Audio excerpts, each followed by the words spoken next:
Kahapon po, nagpadala rin kami ng mahigit 400 pieces of this water filtration kits. Ito po, makikita nyo, no, meron itong water filtration system which is may ano to, 0.1 micron filters that could actually remove cholera, Salmonella, E. coli, at coliform bacteria. So ito dinistribute natin kasi marumi yung tubig na nasira yung mga water distribution systems.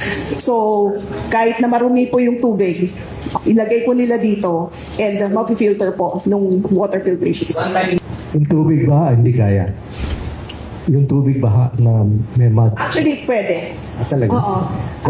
Ginamit na namin ito. In fact, Secretary Rex Gatchalian and President Marcos Jr. drank from this bucket. Okay. Gusto ko lang po i-share yung aking side being a pediatrician. Kasi po dito po sa aking pagkaintindi, dito sa presko ng DSWD, na ito pong family water filtration kit ay yung tubig baha ay ilalagay po doon, tapos dahil po mayroong 0.1 micron filter, ay yung mga sinabing mga bakterya ay hindi na makapasok, no? At pwede nang inumin kaagad. Yun po ang aking pagkaintindi. Which is kung yun talaga ang minimin, I totally disagree.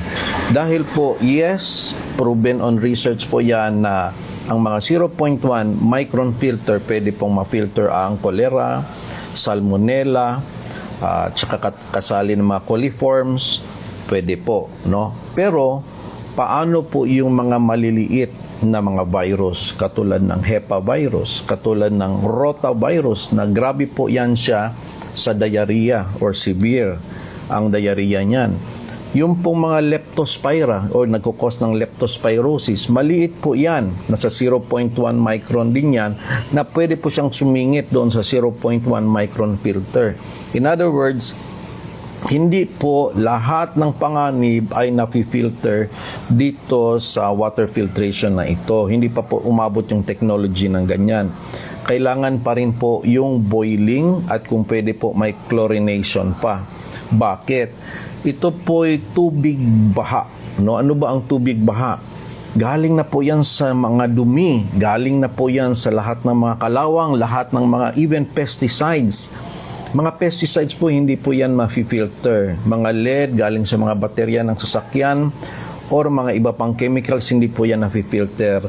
Ngayon, kung mainom yan, pwede pong makapoison, pwede pong makasira ng utak. So, delikado po na ito lang po yung ating basihan para maging malinis na po yung tubig.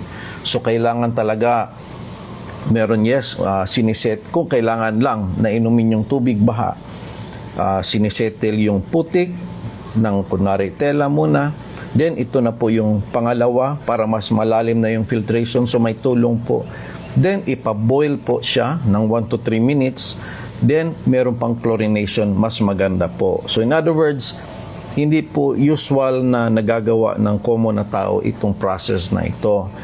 Mas maganda po na meron talagang professional na gagawa bago natin mapagkatiwalaan yung tubig na ipapasok natin sa ating bibig, especially po sa mga bata.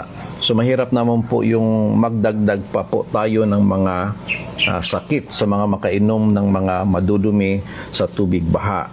So much better din talaga na mag-provide na lang talaga tayo ng tubig rather than na mag-asa tayo sa tubig na inumin yung baha. Total, sinabi naman na world class naman po yung ating equipments ng military. Pwede po sana mag-deliver, no? Like for example, helicopter, magdala ng mga tubig sa mga lugar na hindi kayang abutin, or siyempre yung mga kayang abutin, makakatulong talaga din yung mga bumbero natin para po mag-distribute pa ng tubig na malinis.